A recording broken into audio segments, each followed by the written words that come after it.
अध्याय 3 श्लोक 29 भागवत गीता। प्रकृते गुणसम्मूढः सज्जन्ते गुणकर्मसु तान् कृत्सन्विदो मंदान् कृत्स्नविन्ना विचालयेत्। अनुवाद। वे मनुष्य जो प्रकृति के गुणों के प्रभाव से मोहित होकर फल प्राप्ति की कामना के साथ अपने कर्म करते हैं, लेकिन ज्ञानी मनुष्य जो इस परम सत्य को जानते हैं, उन्हें ऐसे अज्ञानी मनुष्यों को विचलित नहीं करना चाहिए जिनका ज्ञान अल्प होता है। व्याख्या।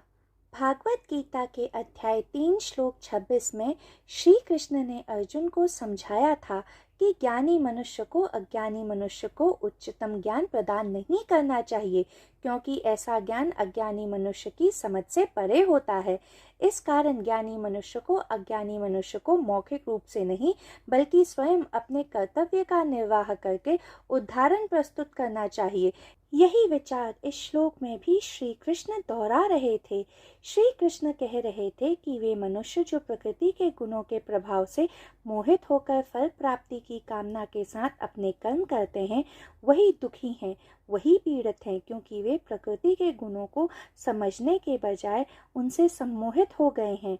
इस सम्मोहन की स्थिति से यदि वे नहीं जागेंगे तो वे कभी आध्यात्म के सत्य को तथा धर्म के सत्य को नहीं जान पाएंगे। वे सिर्फ प्रकृति के 3 गुणों में ही भटक कर रह जाएंगे। योगेश्वर श्री कृष्ण अर्जुन को समझा रहे थे कि ज्ञानी मनुष्य किसी की निंदा या आकलन नहीं करता है, क्योंकि वो जानता है कि हर कोई आध्यात्मिक विकास की अलग अलग सीढ़ी पर होता है। बाइबल में भी लिखा है, दोष मत लगाओ कि तुम पर भी दोष न लग जाए। अर्थात यदि आपने किसी और की आकलन या निंदा करी तो आप उसी मानक के अनुसार आकलन या निंदा के लिए उपलब्ध हो जाएंगे।